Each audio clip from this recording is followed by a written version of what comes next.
anos, perdi minha mãe querida, morreu queimada no fogo. Morte triste e dolorida, que fez a minha mãezinha dar o adeus da despedida. Vinha vindo da escola, quando de longe avistei. Olá, voltamos então no nosso segundo bloco. Estamos conversando com o Vinícius. Ele é psicólogo formado pela Unifev e tem um núcleo que eu achei bastante interessante de apoio à pessoa enlutada. Vinícius, então vamos retomar o segundo bloco e falando um pouquinho assim. Existe um silêncio a partir então de uma determinada data.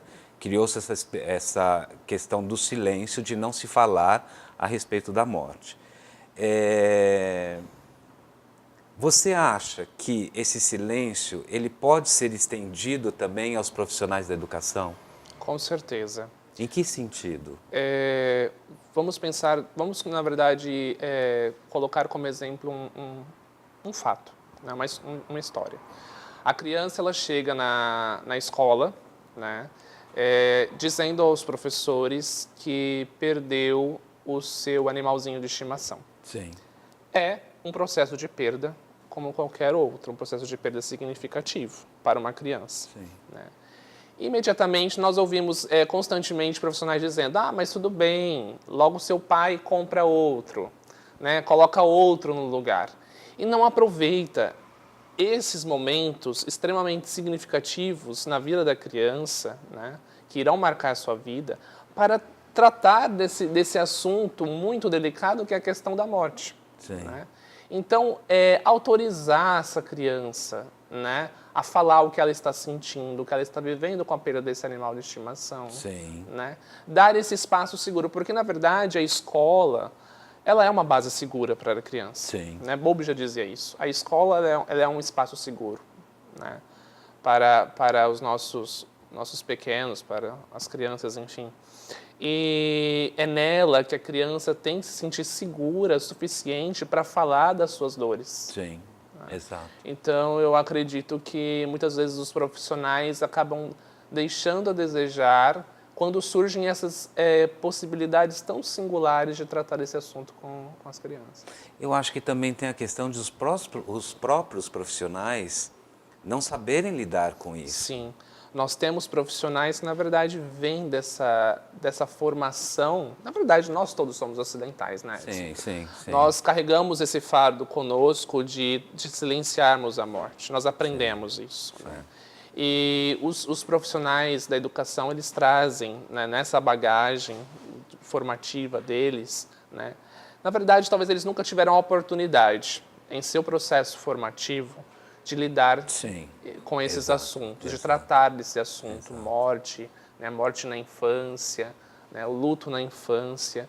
E por isso, muitas vezes, diante desses ocorridos, desses acontecimentos, como, por exemplo, a morte de um aluno da escola, né, a tendência da própria escola e a tendência dos próprios profissionais é silenciar o ocorrido e não oferecer, né, a oportunidade de se falar sobre aquilo, né, e se aprender com esse ciclo da vida. Ô Vinícius, eu vi no seu Face que você já deu alguns cursos, né, relacionados a isso? Sim, sim. De capacitação? Foi um curso de capacitação? Sim. Como disse, o Núcleo NAOP, ele tem esse trabalho itinerante de levar esse trabalho de psicoeducação da morte, das perdas, né, e do luto.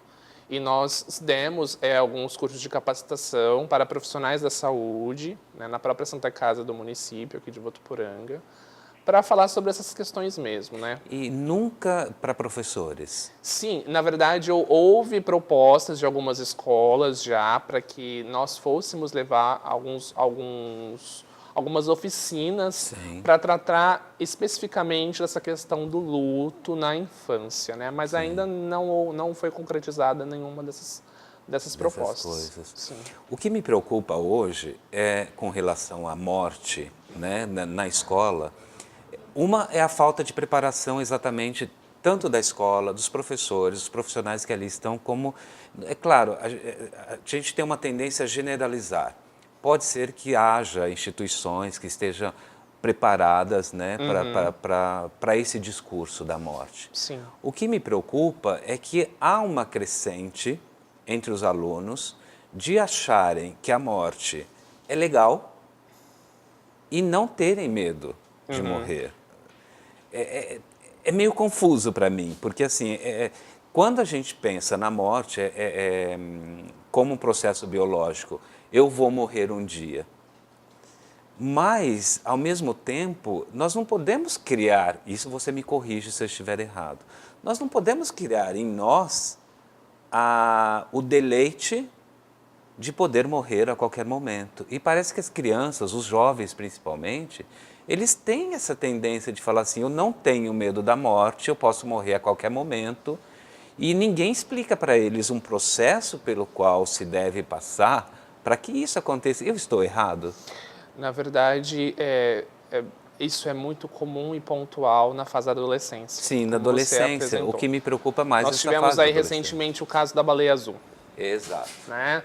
Sendo mais pontual. Uma fake news que surgiu lá na Rússia em 2016, dizendo que 130 adolescentes haviam se suicidado devido a um jogo intitulado Baleia Azul. Isso. Né? E que gerou, então, esse efeito contágio nesses adolescentes, no qual eles adentravam essas fases dos jogos, na qual a última era o suicídio. Sim. E por que isso acontece?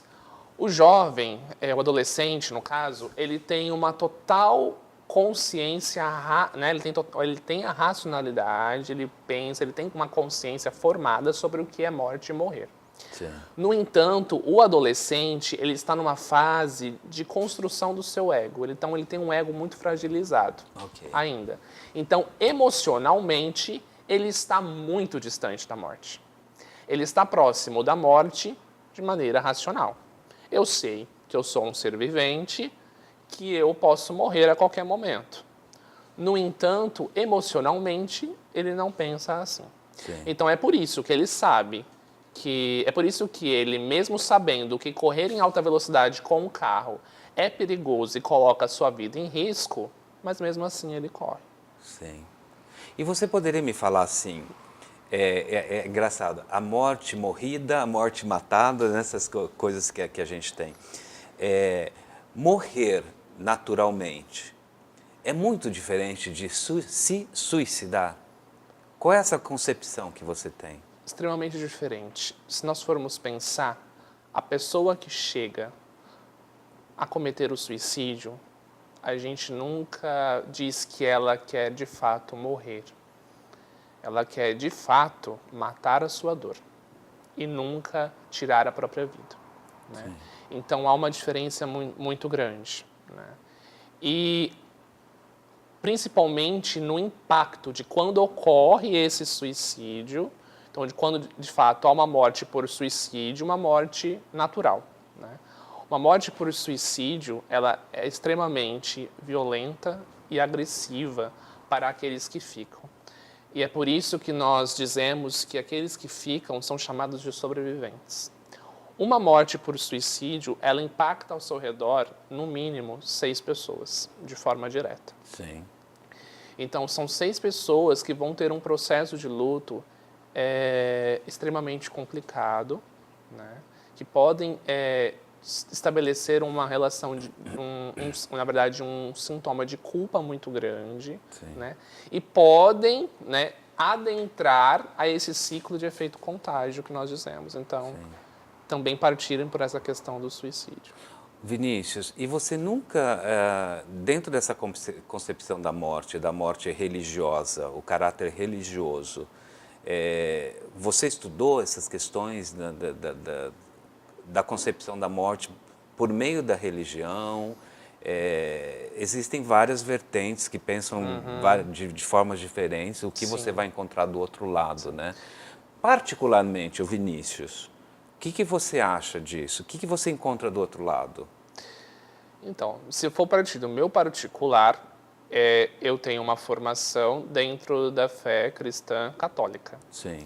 Então, eu vou acreditar, de acordo com os dogmas da minha religião, da minha crença, de que após a morte, nós ressuscitaremos. Teremos uma vida eterna, para sempre, onde não haverá mais dor, não haverá mais morte, né?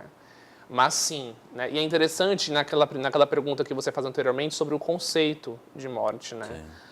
Cada um tem o seu conceito de morte individual. No entanto, como seres sociais que se agrupam e vivem em instituições, e uma dessas instituições é a religião, iremos pensar cada um de acordo com a sua religião. Então, o Espiritismo vai pensar na questão da reencarnação, os budistas também pensam nessa forma, nessa questão da reencarnação, e diversas outras religiões também, com suas particularidades. Quando você falou do suicídio, que ele vai provocar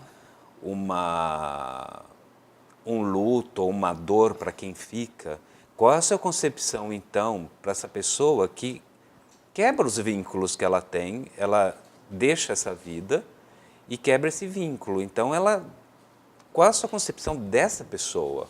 Não das pessoas que ficam, mas esse quebrar esse vínculo com a vida. Do enlutado em si, você diz. Não, da pessoa que se suicida. Da pessoa que se suicida. Qual a verdadeira intenção? Por exemplo, ela acabou com a vida dela. Sim. Então, ela não tem um preço a pagar por isso? Isso vai de acordo com cada religião. Com cada religião. Né? É interessante que o filósofo Santo Agostinho, né, ele diz assim, que entre a ponte e o rio, existe tempo suficiente para que a pessoa se arrependa daquilo que está fazendo. Interessantíssimo. Então, né, quem somos nós, talvez, para dizer que, de acordo com cada religião, né, que a pessoa não terá salvação ou não teve um arrependimento. Sim. Né? Tá. O que às vezes eu fico pensando assim, e voltando à questão dos adolescentes, que me preocupam muito, claro, né? Claro. Essa questão de falar assim, então sou eu que decido? E eu acho que talvez eu esteja te forçando, não é sua concepção, de falar assim, mas será que nós somos... claro que nós temos esse poder, porque nós podemos a qualquer momento pegar um revólver e cometer esse suicídio. Mas isso é bom, Vinícius?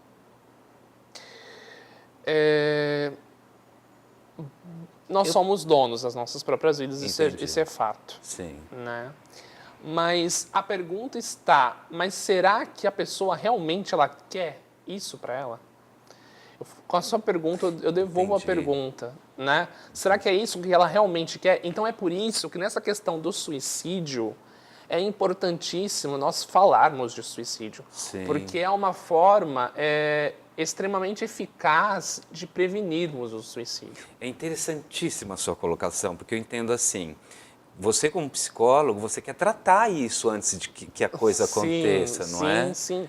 É uma forma de se prevenir isso. Por isso que é interessante que nas escolas haja essa preocupação de ter, de vez em quando, ou sempre, um psicólogo. E que haja essa delicadeza também dos pais e dos profissionais da educação estarem atentos aos comportamentos dos alunos, né? Dos adolescentes. O adolescente está muito quieto, muito sozinho, isolado.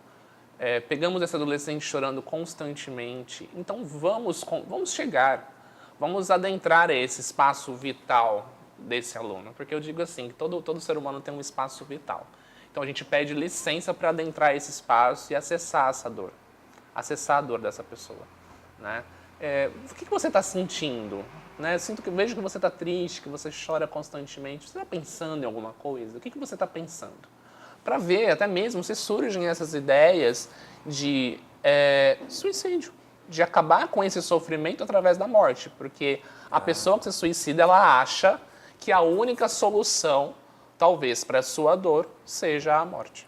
Nossa, você me deu uma lição agora muito legal, porque, na verdade, nós que não temos a concepção, nós pensamos na morte como o luto, e vocês pensam na morte como uma possibilidade de vida. Sim, é por isso que junto à morte floresce a vida. Que legal, muito interessante. Eu quis te conduzir para um caminho que, na verdade, não era o caminho realmente, porque assim, quando a gente pensa na morte, a gente pensa no negativo. E vocês têm uma visão do positivo, porque não se deve chegar a essa morte. Antes é preciso curar o ser humano para que ele tenha uma morte realmente bonita. Bonita. Não é? A morte é, Comênios já dizia, né? A morte é uma grande professora da vida. Se nós tomarmos a morte pela mão, ela vai nos falar muito mais de vida do que dela mesma. Do que dela mesma. Que interessante. Muito bom. Vinícius, gostaria de agradecer Eu que agradeço a oportunidade. Gostei muito, tá? muito. Foi um prazer estar aqui. Aprendi muito. Realmente. Ok.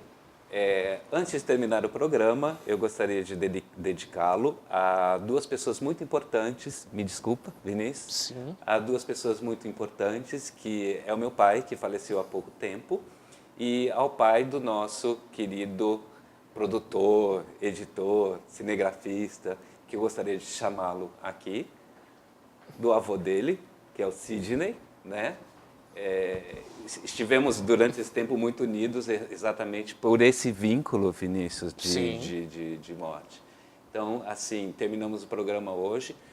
Eu e meu querido companheiro desejamos a todos, então, até mais. Até o próximo programa.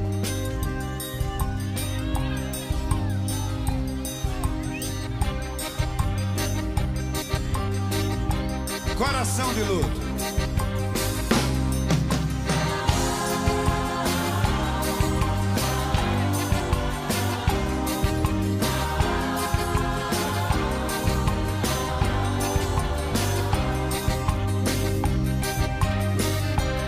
O maior golpe do mundo que eu tive na minha vida foi quando, com 9 anos, perdi minha mãe querida.